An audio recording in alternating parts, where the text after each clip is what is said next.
આપનું સ્વાગત છે. આપણે એક્સરસાઇઝ 4.5 જોઈ લીધી, એના પછી થિયરી જે જોઈ એક્સરસાઇઝ 4.6 માટેની, અને હવે એક્સરસાઇઝ 4.6 શરૂ કરીએ છીએ. તો જે વિદ્યાર્થી મિત્રોએ હજી અગાઉના સેશન થિયરીનો લેક્ચર ના જોયો હોય એ કમ્પ્લીટ કરજો પહેલા, કારણ કે તો જ નવા શબ્દોની સમજૂતી મળશે. એ શબ્દો સમજાયેલા હશે તો જ અહીંયા દાખલામાં સમજ પડશે.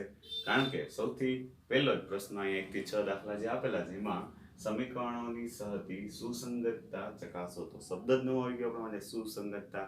જે વિદ્યાર્થી મિત્રોએ થિયરી ક્લિયર કરેલી છે એમને ખબર છે સુસંગતતા એટલે શું. ફરીવાર યાદ કરીએ કે સમીકરણોની સહતી દ્વિચલ કે ત્રિચલ કોઈ પણ આપેલી હોય, શ્રેણિકની મદદથી ઉકેલ મેળવવો હોય તો સૌથી પહેલું કામ શું કરવું પડે? સમીકરણો જે આપેલા છે એ સમીકરણોમાં આપણે યાદ કરવાનું કે ભાઈ સમીકરણો માટે શ્રેણિક સ્વરૂપે આગળ જતા આપણે લખશું કે શ્રેણિક સ્વરૂપે ગોઠવણી કેવી રીતે કરવી. તો કે ax બરાબર b, a એટલે એક શ્રેણિક, x એટલે ચલ x વાળો શ્રેણિક, અને b એટલે અચળાંક શ્રેણિક. એ આપણને ખ્યાલ છે. હવે એમાં સૌથી પહેલું કામ કે ઉકેલ મળે તો કેવા પ્રકારનો મળે એના આધારે સુસંગત છે કે નથી કહેવાના છે. તો સૌથી પહેલું કામ અહીંયા ઉકેલ કેવા પ્રકારનો છે નક્કી કરવા માટે ડેટ ચેક કરવાના છીએ. તો ડેટ આપણા માટે શું થાય એ જોઈ લેવાનું. ડેટ એટલે કે શ્રેણિકનો નિશ્ચયક. તો અહીંયા x અને y ચલ છે, એના સહગુણકોથી બનતો 2/2 નો શ્રેણિક. એ શ્રેણિકનો નિશ્ચયક વિચારવાની વાત છે. તો એ શ્રેણિકના નિશ્ચયક માટે આપણે એમ કહીએ બે શક્યતા છે. શ્રેણિકના નિશ્ચયકનો જવાબ કાં તો નોટ ઇક્વલ ટુ 0 આવે કાં તો ઇક્વલ ટુ 0 આવે. એટલે આપણે એમ કહીએ કે શ્રેણિક જે બને છે એ શ્રેણિકનો નિશ્ચાયક વિચારવાનો. નિશ્ચાયક કેટલો થાય છે એ ગોઠવણી કરીએ એટલે કે ડેટ આપણા માટે. તો ડેટ નોટ ઇક્વલ ટુ 0 આવે તો કામ સરળ થઈ ગયું. કેમ? જ્યારે સમીકરણોની સહતી આપેલી હોય, શ્રેણિક સ્વરૂપે રજૂઆત કરીએ, એમાં રહેલો ડેટ નોટ ઇક્વલ ટુ 0 તો એમ કહી દેવાનું અનન્ય ઉકેલ. સાવ simple. Det not equal to 0 આવે અનન્ય ઉકેલ. ઉકેલનું અસ્તિત્વ છે. ડેટ 0 આવે તો બે શક્યતા ફરી પાછી. કારણ કે આપણે અગાઉ થિયરીમાં જોયું છે ડેટ એટલે કે નિશ્ચયકનું મૂલ્ય 0 આવે તો એનો adjoint a into b check કરવાનો. Adjoint a into b, adjoint a into b check કરીએ તો એમાં પણ બે જ શક્યતા વિચારો વિદ્યાર્થી મિત્રો કે કાં તો શૂન્ય શ્રેણિક આવે. જોજો આ બે શ્રેણિકોનો ગુણાકાર 0 બોલો તો વાંધો નહીં, પણ બે શ્રેણિકોનો ગુણાકાર હોવાથી 0 મેટ્રિક્સ અહીંયા જે લખેલું છે ડાર્ક છે આપણે માટે એમ સમજવાનું. એટલે એડજોઇન્ટ a into b 0 આવે. 0 મેટ્રિક્સ સમજશું આપણે. તો અનંત ઉકેલ. શું કામ અનંત ઉકેલ? આગળ જતા આપણે ખબર છે આ દ્વિચલ સુરેખ સમીકરણ સહતી હોય તો એક રેખા ઉપર બીજી રેખા આવીને બેસી જાય તો આ રેખાના કેટલા બિંદુઓ થયા છેદ બિંદુઓ? તો કે અનંત. આપણે એવું કહીએ કે આ માર્કર એક રેખા ગણી લ્યો, એના ઉપર બીજી માર્કર આવીને બેસી જાય તો હું એમ કહું કે આમના છેદ બિંદુઓ કેટલા દેખાય છે તમને? તો કે અહીંયા વચ્ચે રહેલા 1 2 3 4 આવા તો અનંત બિંદુઓ. આનું અર્થઘટન અનંત ઉકેલ આવી શકે. એવી જ રીતે adjoint a into b not equal to 0 પણ બની શકે. આટલી જ શક્યતા છે. તો ઉકેલ ન મળે, ઉકેલ ખાલી ગણ. બરાબર? આટલી શક્યતા જે વિદ્યાર્થી મિત્રોને ધ્યાનમાં આવી જાય થિયરી સમજ્યા પછી તો એમના માટે દાખલા બહુ સરળ થઈ જાય. હવે આપણો તો પ્રશ્ન આમાં ક્યાં છે? સુસંગતતા કેમ ચકાસવી? સુસંગતતા માટે દેખાય છે કે આપણે સુસંગતની પહેલી જ વ્યાખ્યા લીધી હતી. જે સમીકરણોને એક કે એકથી વધારે ઉકેલ હોય એવા બધા જ સમીકરણો સુસંગત છે એમ કહેવાય. તો આ પદ અને આ પદ આ શરતનું પાલન થાય તોય સુસંગત, આ શરતનું પાલન થાય એની સાથે આ શરતનું પાલન થાય તોય સમીકરણ શું કહેવાશે? સુસંગત. બરાબર? એટલે આ ખાસ સમજવાનું હતું કે સુસંગત એટલે કન્સિસ્ટન્ટ. ઇંગ્લિશ પણ ધ્યાનમાં રાખજો. અનન્ય ઉકેલ મળે તોય સુસંગત, અનન્ય ઉકેલ ન મળતો હોય પણ અનંત મળે તોય સુસંગત. તો અસંગત ક્યારે કહેવાશે? જ્યારે ઉકેલ ન જ મળે એટલે કે આ શરતનું પાલન થતું હોય તો અસંગત કહેવાશે. એટલે આ કોષ્ટક સ્વરૂપે આપણે નોંધ સ્વરૂપે લખી લેવાનું. આપણા માટે ખૂબ ઉપયોગી પરિણામ થઈ જશે. હવે વિદ્યાર્થી મિત્રો આ કોષ્ટકને ધ્યાનમાં રાખી પહેલો દાખલો દ્વિચલ સુરેખ સમીકરણ આપેલું છે x + 2y = 2, 2x + 3y = 3. તો ઘણા વિદ્યાર્થી મિત્રોને એમ થાય આ તો અમને શોર્ટકટ આવડે છે, 10th માં પણ અમે કરી ગયા. સાચી વાત, પણ અહીંયા શ્રેણિકનો ઉપયોગ સમજવાનો છે. જો MCQ ટૂંકો પ્રશ્ન આપણને એવી રીતે ગોઠવીને આપ્યો હોય ખાલી કે સુસંગત છે કે કેમ તે વિચારો, તો સુસંગતતા માટે આપણે કોઈ પણ દ્વિચલ સુરેખ સમીકરણની રીત ઉપયોગ કરતા અત્યારે આપણે શ્રેણિકની મદદથી જ ઉપયોગ કરવાનો છે. તો સૌથી પહેલું કામ આપેલ સમીકરણ સહતીને ax બરાબર b સ્વરૂપે લખી શકાય. a એટલે આના સહગુણકોથી બનતો શ્રેણિક, x એટલે ચલ xy વાળો શ્રેણી, તો એવી આપણે રજૂઆત અહીં કરીએ તો જ્યાં a એટલે શું થઈ જશે, તો કે a એટલે આપણા માટે સહગુણકોથી બનતો શ્રેણી 1 2 2 3 ચલ x એટલે કે xy આધારિત શ્રેણી, અને b શ્રેણી, b એટલે સામે અચળાંક જે દેખાય છે વિદ્યાર્થી મિત્રો, b શ્રેણી એટલે ફરજિયાત સામે અચળાંક હોવો જોઈએ, ડાબી સાઈડ હોય તો એને જમણી સાઈડ લઈ આવો, અને પછી b શ્રેણીમાં લખો 2 3. હવે તમે વિચારી જુઓ, જો કોઈ a into x કરે તો પહેલું સમીકરણ એની સાથે સરખાવવા, a into x માં ગુણાકારમાં બીજા ઘટકો સાથે સરખાવતા બીજું સમીકરણ, એટલે આ સમીકરણ સહગુણકને આ સ્વરૂપે લખી શકાય. એ તો બધા વિદ્યાર્થી મિત્રોને ખ્યાલ આવી ગયો. હવે આમાં કામ શું કરવાનું છે, સુસંગતતા તપાસવી હોય તો પહેલું કામ શું કરવું પડે, ડેટ એ ચેક કરો. તો ડેટ એ શું થાય, અહીંયા આપણે જોઈ લઈએ તો ડેટ એ એટલે કે આપેલ શ્રેણીનો નિશ્ચાયક 1 2 2 3. પછી કામ ખૂબ સરળ છે, આપણે MCQ માં ડાયરેક્ટ કોઈ વિદ્યાર્થી મિત્ર સહગુણકો ખાલી લઈ અને દ્વિહાર નિશ્ચયક બનાવી નાખે તો પણ ચાલે, 1 2 2 3. આવી ગયો જવાબ 3 - 4 એટલે કે -1. તો ડેટ એ નો જવાબ આપણને નોટ ઇક્વલ ટુ 0 મળ્યો. આનું અર્થઘટન ડેટ એ નો જવાબ નોટ ઇક્વલ ટુ 0, એનું અર્થઘટન અનન્ય ઉકેલ મળે. આનું અર્થઘટન સ્વરૂપે આપણે એવું પેલા લખીએ, અનન્ય ઉકેલ મળે. અનન્ય ઉકેલ મળે તો આ સમીકરણો કેવા કહેવાય, સુસંગતતા દર્શાવે છે. આપેલ સમીકરણો સુસંગતતા દર્શાવે છે. નામ પરથી જ ખબર પડે, સારી સંગતતા દર્શાવે છે, સારી ભાઈબંધી દર્શાવે છે, કારણ કે અનન્ય ઉકેલ મળે. ઘણા વિદ્યાર્થી મિત્રો સાથે ને સાથે હોય તો અનંત ઉકેલ તરીકે તો પણ સારી સંગતતા ધરાવે છે, પણ ક્યારેય સાથે રહે જ નહીં તો સારી સંગતતા દર્શાવતા નથી. યાદ રાખવા માટે ઉકેલ ન મળે એવું પણ કહી શકીએ. તો દાખલા માટે જે સમીકરણોની સહતી છે અત્યારે શરૂઆત માટે તમને ખાલી ડેટ એ પૂછેલું છે, આગળ જતા આમનો ઉપયોગ થાય એટલે શરૂઆત આ રીતે ડેટ એ ચેક કરવાનું અને પછી નક્કી કરવાનું કે અનન્ય ઉકેલ મળે કે અનંત ઉકેલ મળે કે ઉકેલ ન મળે.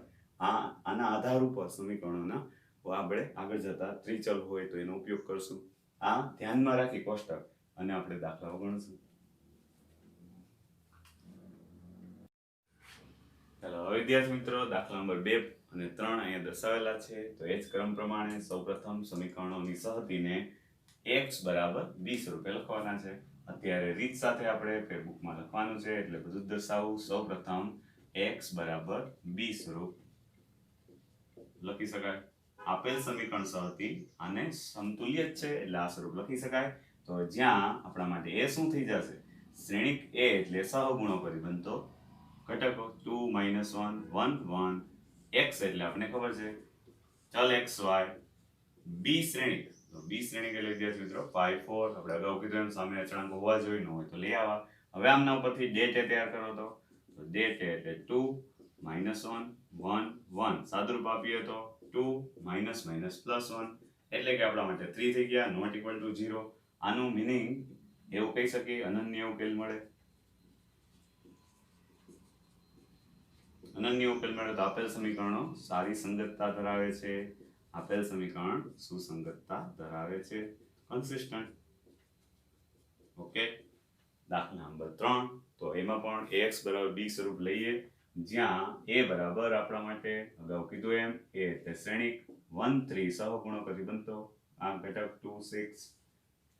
x શ્રેણિક એટલે xy અને b શ્રેણિક તો કેપિટલ B શ્રેણિક એટલે 5 8. ઓકે, ફરી પાછું ડેટ એ તૈયાર કરીએ. તો વિદ્યાર્થી મિત્રો ડેટ એટલે સમજો અહીંયા 1 3 2 6. તો અહીંયા 6 - 6 0 આવી ગયો. ઉકેલ ના મળે એવું ડાયરેક્ટ કહેવાનું નથી. હમણાં જ આપણે કોષ્ટક જોયું, ડેટ એ કાં તો નોટ ઇક્વલ ટુ 0 કાં તો 0 જોવાનું. અહીં ડેટ એ 0 થયું, એના માટે આપણે શું ચેક કરશું, એડજોઇન્ટ એ. તો એડજોઇન્ટ આમાં વિચારી લ્યો, એડજોઇન્ટ એટલે કેવી રીતે ચેક કરવું. તો આનો એડજોઇન્ટ ખબર છે આપણને, અગ્ર વિકર્ણના ઘટકોની અદલાબદલી, અહીંયા નિશાની ચેન્જ. એડજોઇન્ટ તૈયાર, એના ગુણાકારમાં b વિચારો એટલે b પણ શ્રેણિક જરૂરી છે. તો એડજોઇન્ટ ઇન્ટુ b કરો અને એનો જવાબ શૂન્ય શ્રેણિક આવી જાય તો અનંત ઉકેલ. એનો જવાબ શૂન્ય શ્રેણિક ન રહેતો હોય તો ઉકેલ ના મળે. આ વિચારી જુઓ તમે. એડજોઇન્ટ ઇન્ટુ b અહીંયા તમે વિચાર્યું હોય તો એડજોઇન્ટ 6 1 અને -3 - 2 થઈ જશે. એના ગુણાકારમાં b શ્રેણિક જેમનો તે મૂકી દીધો. હવે વિદ્યાર્થી મિત્રો અહીંયા આપણે એમ સમજવાનું છે કે અહીંયા ગુણાકાર થવાથી કયો શ્રેણિક જવાબ સ્વરૂપે મળે એ જ આપણા માટે અગત્યનું છે, સુસંગતતા દર્શાવે કે નહીં. એટલે અલગ પેનથી લખવું. અહીંયા હાર અને અહીંયા સ્તંભ, નો ગુણાકાર 30 માઇનસ 24, અહીંથી જ ખબર પડી જાય નોટ ઇક્વલ ટુ 0 આવે છે. -10 પ્લસ 8, સાદુરૂપ આપતા આપણને જે કાંઈ શ્રેણિક બને, આ શ્રેણિક જે બને છે 6 -2, શૂન્ય શ્રેણિક તો નથી જ, એ તો ફાઇનલ થઈ ગયું. શૂન્ય શ્રેણિક નથી, એડજોઇન્ટ A ઇન્ટુ B નો જવાબ શૂન્ય શ્રેણિક ન હોય તો એ આપણે એવું કહી શકીએ કે ઉકેલ ના મળે. ઉકેલ જ ન મળતો હોય તો આવા પ્રકારના સમીકરણો સુસંગતતા દર્શાવતા નથી. સુસંગતતા દર્શાવતા નથી એટલે ઇનકન્સિસ્ટન્ટ એવું પણ કહી શકીએ.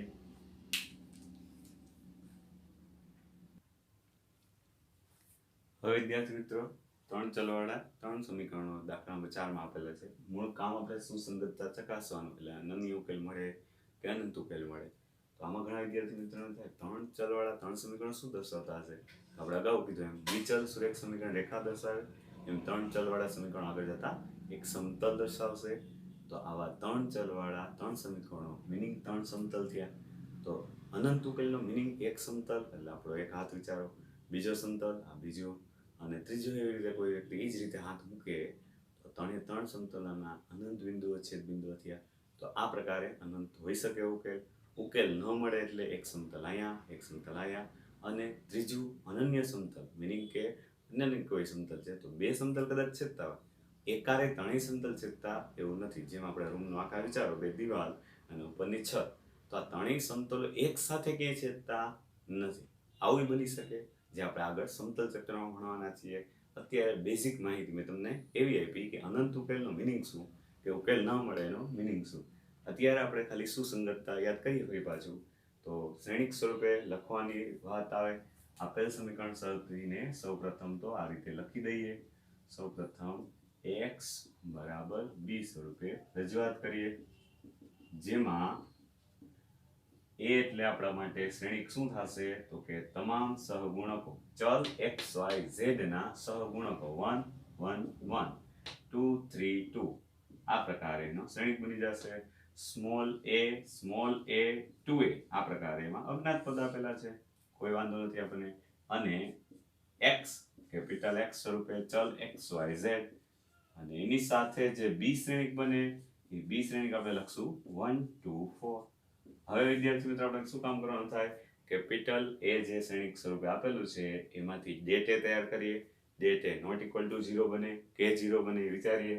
તો અહીંયા ડેટ એ એટલે શું થઈ જશે તો કે આપેલ શ્રેણિકનો નિશ્ચાયક, જેમ કે 1 1 1 2 3 2 a 2a. હવે કોઈ પણ હારથી કોઈ પણ સ્તંભથી વિસ્તરણ કરી શકે આપણે જાણીએ છીએ. તો આપણે સહગુણકો તરીકે આ રાખીએ તો વચ્ચે વચ્ચે ગુણાકારમાં ન આવે. કોઈ પણ હારથી વિસ્તરણ કરી શકીએ તો હું અત્યારે ત્રીજી હારથી વિસ્તરણ કરું.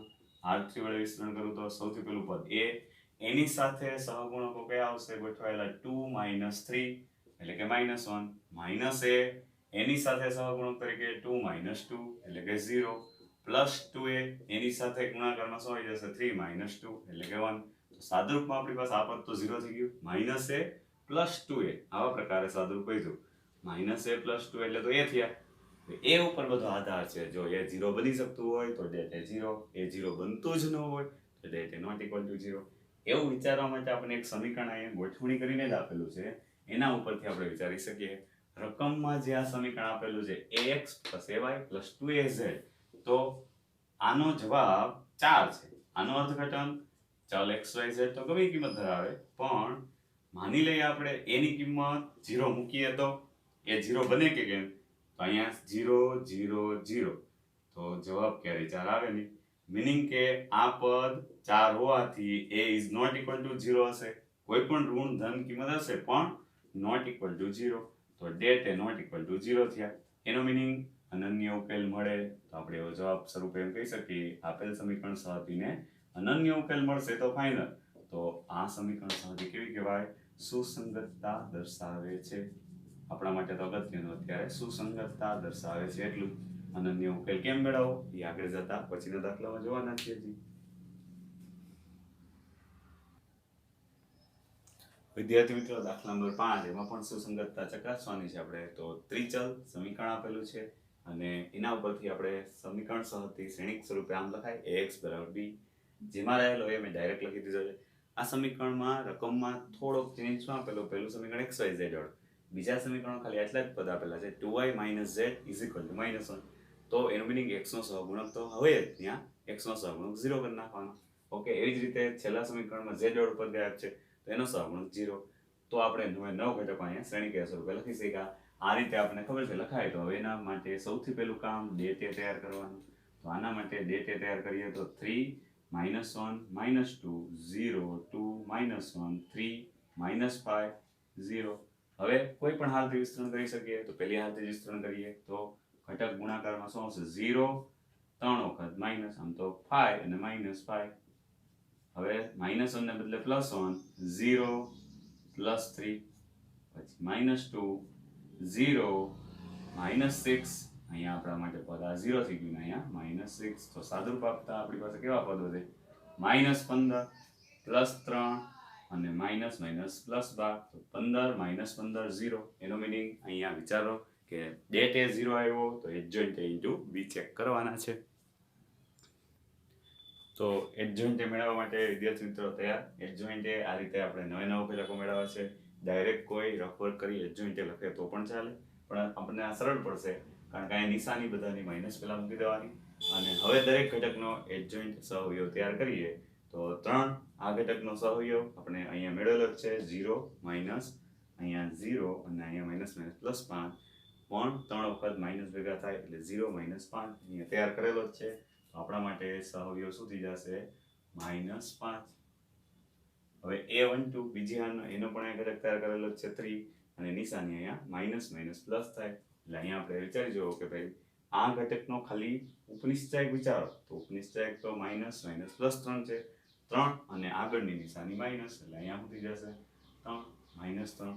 તો વિદ્યાર્થી મિત્રો ખાસ વિચારે કે અહીંયા -1 નો ઉપનિશ્ચાયક જે છે એ 3 છે, પણ આગળની નિશાની જે ઘટક સાથે ગોઠવાયેલી હોય, એટલે કે અહીંયા આપણે એમ કહીએ કે a12 તો એમની નિશાની પહેલા માઇનસ લેવાની અને એનો ઉપનિશ્ચાયક લેવાનો. તો અહીંયા શું કામ પ્લસ થયું? આ પોતે નિશાની માઇનસ હતી. આપણે તો આનો હવે અત્યારે વિસ્તરણ કરતા નથી, ખાલી એનો સહઅવયવ મેળવીએ છીએ. સહઅવયવ મેળવવા માટે ફેર શું પડે? એ હાર અને સ્તંભ દૂર કરતા એનો ઉપનિશ્ચાયક લખો. તો ઉપનિશ્ચાયક સાદુરૂપ શું થશે? 0 અને -+3 એટલે 3 થયા. એની સાથે નિશાની કઈ હોય? તો કે માઇનસ. તો કે અહીંયા -3 થાય. આ ખાસ ધ્યાન રાખો. અહીંયા વિદ્યાર્થી મિત્રો ઘણીવાર ઉતાવળ કરી નાખે કારણ કે અહીંયા 3 લખી નાખે, કારણ કે અહીંયા જે 3 હોય એ લખી નાખે. રિયલી આ 3 તો છે જ, પણ એની નિશાની આગળ માઇનસ થયેલી છે. તો પણ ખાસ ધ્યાન રાખવું. એ સિવાય બાકીના ઘટકો હવે મેળવતા આવડે. a13 તો પહેલી હાર ત્રીજો સ્તંભ ઢાંકી દો તો એ તો આપણી પાસે તૈયાર જ છે -6. અહીંયા -6. a21 બીજી હાર પહેલો સ્તંભ ઢાંકી દો, બીજી હાર પહેલો સ્તંભ ઢાંકી દો, બીજી હાર ને પહેલો સ્તંભ ઢાંકતા 0 અને અહીંયા ગુણાકારમાં 0 -+10 એટલે કે 0 - 10 એટલે કે -10. પણ અહીંયા નિશાની બદલાઈ જાય એટલે +10. હવે એ જ રીતે બીજી હાર બીજો ઘટક એટલે કે બીજી હાર બીજો સ્તંભ ઢાંકી દો, 0 +6 થઈ જશે. અહીંયા 0 -6 એટલે કે +6. એવી રીતે 2 3 બીજી હાર ત્રીજો સ્તંભ ઢાંકી દો, બીજી હાર ત્રીજો સ્તંભ ઢાંકી દો તો અહીંયા આ ઢાંકી દેતા બીજી હાર ઢાંકી દેતા -15 +3. વિદ્યાર્થી મિત્રો -15 અને +3 જોજો અહીંયા -12 પણ એની સાથે નિશાની +12. એવી રીતે 3 1 ઘણી બધી વાર નિશાનીમાં એક ભૂલને કારણે આખો દાખલો ખોટો પડે. ત્રીજી હાર પહેલો સ્તંભ, ત્રીજી હાર પહેલો સ્તંભ 1 એટલે અહીંયા રફ પર વિચારતા જઈએ અને +4 થઈ જશે કારણ કે -4 અને આગળની માઇનસ એટલે +4 એટલે કે 5. 3 2 ત્રીજી હાર બીજો સ્તંભ આ ઢાંકી દઈએ, -3 અને 0 તો -3 પણ અહીંયા માઇનસ એટલે કે પ્લસ. a33 ત્રીજી હાર ત્રીજો સ્તંભ 6 -0 ઓકે 6. આ રીતે 9 ઘટકો સહઅવયવ થઈ ગયા. હવે એનો એડજોઇન્ટ તૈયાર કરવો હોય તો આપણા માટે ઈઝી છે કારણ કે એડજોઇન્ટ એટલે આપણે ખબર છે એડજોઇન્ટ ઇન્ટુ બીજ મૂકી દો બાજુમાં એટલે ગુણાકાર આપણે ખ્યાલ આવે. તો પહેલા એમાં એડજોઇન્ટ એટલે આપણે ખબર છે તમામ હારને અનુરૂપ સ્તંભમાં ફેરવી નાખવાનું. -5 -3 -6 10 6 12 5 3 6 એની સાથે ગુણાકારમાં બી શ્રેણી કરવાનો છે તો બી શ્રેણી કેટલી આવે છે 2 -1 અને 3 વિચારી જો વિદ્યાર્થી મિત્રો આ બે શ્રેણીકોનો ગુણાકાર તો વિદ્યાર્થી મિત્રો એડજોઇન્ટ a into b શ્રેણીકોનો ગુણાકાર તમે વિચારી શકો કે આ પ્રકારે એવું કહી શકે ડાયરેક્ટ પેલી હાલ અને પેલો સ્તંભમાં ગુણાકાર કરો -10 -10 એટલે -20 થયા +15 એટલે કે -5 આવે છે તો આ બે શ્રેણીકોનો ગુણાકાર નોટ ઇક્વલ ટુ શૂન્ય શ્રેણી એ તો ફાઇનલ તો પણ ડાયરેક્ટ જવાબ લખી શકાય કારણ કે આ બે શ્રેણીકોનો ગુણાકાર દર્શાવી આપણી જાણકારી માટે ભાઈ ગુણાકારમાં શું આવે છે તો કે -5 પેલો ઘટક આવે છે પછી એવી જ રીતે બીજી આ અહીંયા પેલો સ્તંભ તો -6 -6 એટલે -12 થયા અને +9 તો આપણા માટે અહીંયા આવી ગયા -3 આપણી જાણકારી માટે લખીએ -12 -12 એટલે -24 અને 6 3 18 એટલે આપણી પાસે આવી ગયા -6 તો શૂન્ય શ્રેણીક તો નથી જ આવતો આ ફાઇનલ થયું શૂન્ય શ્રેણીક નથી એટલે આપણે એવું કહી શકીએ કે ભાઈ શૂન્ય શ્રેણીક ન હોવાથી આપણે એવું દર્શાવી શકીએ કે અહીંયા અનન્ય ઉકેલ તો મળતો નથી કારણ કે ડેટ એ 0 છે તો adjoint A B not equal to એટલે ઉકેલ ન જ મળે ઉકેલ ન મળે કારણ કે સાથે આપણને જોવાનું ડેટ એ 0 અને adjoint a into b not equal to 0 તો ઉકેલ ન મળે તો આપેલ સમીકરણો સુસંગતતા દર્શાવતા નથી સુસંગતતા દર્શાવતા નથી આવો આપણે જવાબ થઈ જશે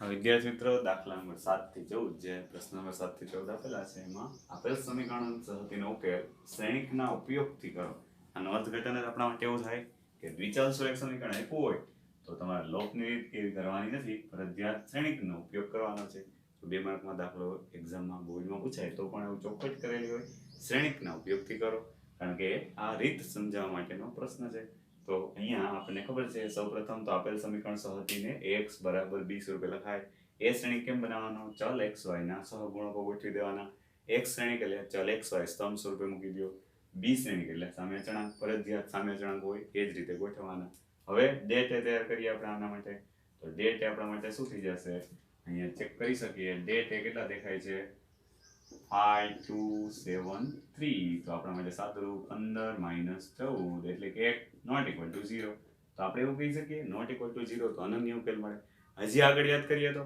a ઇન્વર્સ નું અસ્તિત્વ છે એવું યાદ કરતા જ્યારે પણ આવું આવતું તો a ઇન્વર્સ મળે એવા પ્રકારની પ્રેક્ટિસ આપણે જોઈ છે તો કારણ અહીંયા હવે સમજાશે કે આનો ઉપયોગ થઈ ગયો દ્વિચલ ત્રિચલ સુરેખ સમીકરણને આપણે ઉકેલો હજી આપણા માટે લિમિટેશન છે 4 ચલવાળા 4 સમીકરણો હોય તોય શ્રેણીકની મદદથી ઉકેલી શકાય ત્યાં રીત ઉપયોગી છે એટલે પહેલા બેઝિકમાં બધી માહિતી શીખવામાં આવી તો det A not equal to 0 એટલે ડાયરેક્ટ કહી દે આપણે a ઇન્વર્સ નું અસ્તિત્વ એટલે કે અનન્ય ઉકેલ મળે ઓકે હાલો અનન્ય ઉકેલ મળે છે તો ઉકેલ મેળવવા છે એટલે એનો મીનિંગ આ સમીકરણ સહતિ જે શ્રેણીક સ્વરૂપે લખાયેલી છે એમાંથી x વાળા પદને સૂત્રણ કરતા બનાવવો છે x વાળા પદને સૂત્રણ કરતા બનાવવો હોય તો બંને બાજુ a ઇન્વર્સ વડે ગુણવા જોઈએ તો અહીંયા ax = b જે આપેલું છે એમાં અહીંયા એક દાખલાનો સમજૂતી માટે ડાયરેક્ટ પછી લખશું કે બંને બાજુ a ઇન્વર્સ વડે ગુણતા અહીંયા એકમ શ્રેણીક બની જાય એટલે x અને અહીં ડાબી બાજુમાં ગુણાકાર છે તો ફરજિયાત ડાબી બાજુમાં જ લખો ઘણા બધા વિદ્યાર્થી મિત્રો a ઇન્વર્સ છે એ ગમે તેમ મૂકી દેતા એમ નહીં અહીંયા વિચારી જો ડાબી બાજુમાં ગુણાકાર કરવાથી જ એકમ શ્રેણીક બન્યો તો a ઇન્વર્સ અહીંયા આપણા માટે ડાબી બાજુમાં જ ગુણાકારમાં આવે x = a ઇન્વર્સ b મળે આનું અર્થઘટન તો પહેલા a ઇન્વર્સ મેળવવો પડે એનો શ્રેણીક b આવે ગુણાકાર કરવાનો છે હવે એડજોઇન્ટ a મેળવીએ a ઇન્વર્સ નું આપણને સૂત્ર ખબર છે એના માટે એડજોઇન્ટ a ની જરૂર પડશે તો એડજોઇન્ટ a કેટલા થશે આપેલ શ્રેણીક માટે એડજોઇન્ટ a એટલે 2/2 નો શ્રેણીક હોય તો ડાયરેક્ટ લખશું આપણે કીધું તું અગ્રવિકર્ણના ઘટકોની અદલ-બદલ 3 5 બાકીના ઘટકોની નિશાની ચેન્જ -2 -7 ઓકે હવે a ઇન્વર્સ કેટલા થશે આના ઉપરથી a ઇન્વર્સ એટલે 1/det એડજોઇન્ટ a આ સૂત્રમાં બધી કિંમતો મૂકીએ તો 1/1 એનાથી કંઈ ફેર પડતો નથી એટલે ના લખું તો કદાચ અહીંયા વધારાનું સાદુરૂપ 3 -2 -7 5 આ જે પદ મળ્યું એનો ગુણાકાર b સાથે છે ત્યારે આપણને ચલ x સ્વરૂપે શ્રેણીક xy ની કિંમત મળશે તો તેથી x = a ઇન્વર્સ b પરથી આ બધી જ કિંમત અહીં મૂકી દો a ઇન્વર્સ એટલે આપણા માટે 3 -2 -7 5 અને એનો ગુણાકાર બી શ્રેણિક સાથે 4 5. તો હવે સાદુરૂપ આપો એ આપણા માટે ચલ xy ના જવાબ થઈ જશે સરખાવીશું ત્યારે. હવે જો બે શ્રેણિકોનો ગુણાકાર બરાબર આવડતો હોય તો અહીં એનો ઉપયોગ થઈ ગયો. 3 અને -2 નો ગુણાકાર આ બંને સાથે તો 4 તેરી 12, 4 તેરી 12 -10, 12 માંથી 10 બાદ કરો એટલે 2, -28 રફળ કરી જવાનું, +25 તો -3. તો શ્રેણિકોની સમાનતાના ગુણધર્મો પરથી x બરાબર કેટલા મળશે 2, y બરાબર 3. આપણને લોકની રીતે ઉકેલ તો મળે જ, પણ આ એક નવી રીત મળી જે આગળ જતા 4 ચલવાળા 5 ચલવાળા 5 સમીકરણો એવી રીતે આપેલું હોય તો શ્રેણિકની રીત ખૂબ જ ઉપયોગી છે ફિઝિક્સમાં, સર્કિટમાં. જ્યારે i, t અને આ પ્રકારના ઘણા બધા ચલની સાથે સમીકરણો ઉકેલ મેળવવો હોય તો ઘણો ઉપયોગ શ્રેણિકની મદદથી થાય છે. હવે વિદ્યાર્થી મિત્રો, 7મા પછી 8મો અને 9મો છે એ 100 પ્રયત્ન કરવાના છે.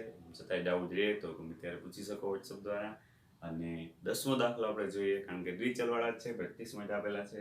આ પણ એક દ્વિચલવાળો છે, જોઈ લઈએ કે દ્વિચલ સુરેખ સમીકરણ ફરજિયાત શ્રેણિકના ઉપયોગથી મેળવવું હોય તો અગાઉની રીત મેં એઝ ઇટ ઇઝ વિચારો. ax બરાબર b, a એટલે આમના સહગુણકો, b એટલે સામેના ચળાંકો. det એ શું થાય વિચારી જો, તો 10 - 6 એટલે કે 4. નોટ ઇક્વલ ટુ 0 તો આ તો ફિનિંગ એવો થઈ ગયો, અનન્ય ઉકેલ મળે. અનન્ય ઉકેલ મળે છે તો x બરાબર b શ્રેણિક સહગુણકને માંથી x ને સૂત્રનો ડાયરેક્ટ કરતા બનાવી યાદ કરવા માટે તો a ઇન્વર્સ સામે આવી જાય એવું યાદ કરી શકાય. ખરેખર તો પ્રક્રિયા એવી છે, બંને બાજુ a ઇન્વર્સ વડે ગુણતા. તો x બરાબર સૂત્રનો કરતા બનાવો તો a સામે જાય તો a ઇન્વર્સ. પણ ખાસ ધ્યાન રાખજો વિદ્યાર્થી મિત્રો, ડાબી બાજુ ઇન્વર્સ લખવાનું છે. a ઇન્વર્સ મેળવવા માટે એડજોઇન્ટ તૈયાર કરીએ, કારણ કે આવું સૂત્ર છે. એડજોઇન્ટ એટલે અગ્ર વિકર્ણના ઘટકોની અદલ-બદલ, બાકીના ઘટકોની નિશાની ચેન્જ. એ પણ તૈયાર થઈ ગયું. det આપણી પાસે 4 છે તો અહીંયા ગોઠવણી એવી થઈ કે a ઇન્વર્સ આ પ્રકારે આવ્યો. હવે ઘણા વિદ્યાર્થી મિત્રો અહીંયા 1/4 ગુણી નાખે 4 ઘટકો તોય ચાલે. આમનામ રાખવા છે તો કંઈ પ્રોબ્લેમ નથી, કારણ કે સાદુરૂપ તો ગમે એમ આપી શકાય. હવે x બરાબર a ઇન્વર્સ છે તો a ઇન્વર્સ આખા મૂકીશું 1/4 અને એની સાથે આ શ્રેણિક 2 -2 -3 5 અને ગુણાકારમાં b તો b શ્રેણિક એટલે 3 5. હવે આ બે શ્રેણિકોનો ગુણાકાર વિચારી છો તો આ બે શ્રેણિકોનો ગુણાકાર શું થશે, સાદુરૂપ આપીએ આપણે તો 2 ગુણાકારમાં 3 6 -10 પછી -9 પ્લસ 5 5 25. સાદુરૂપ આપતા 1/4 -4 અને અહીંયા 25 માંથી 9 જાય એટલે 16. તો આમનું સાદુરૂપ આપતા ચલ સ્વરૂપે શું મળશે, ડિવાઈડ બાય 4 છે એટલે -1 અને અહીંયા 4. તો x અને y ની સરખામણી કરીએ જ્યારે અહીંયા શ્રેણિકોની સમાનતાના ગુણધર્મો પરથી x અને y ની સરખામણી કરતા x બરાબર -1 અને y બરાબર 4. આ ઉકેલ શું છે, જવાબ આવી ગયો. કોઈ વિદ્યાર્થી મિત્રોનો ઉકેલ સાચો કે છે ખોટો, જેમ તાળો મેળવતા લોકની રીતે મેળવી શકો, પણ શ્રેણિકની મદદથી ઉકેલ દર્શાવવાનો છે. તો 7મો અને 10મો આપણે કર્યો. 8મો અને 9મો 100 પ્રયત્ન કરશો. હવે 3 ચલવાળા 3 સમીકરણો વાળા ઉકેલ નેક્સ્ટ લેક્ચરમાં લેશું. મળતા રહેશો આપણે આ રીતે.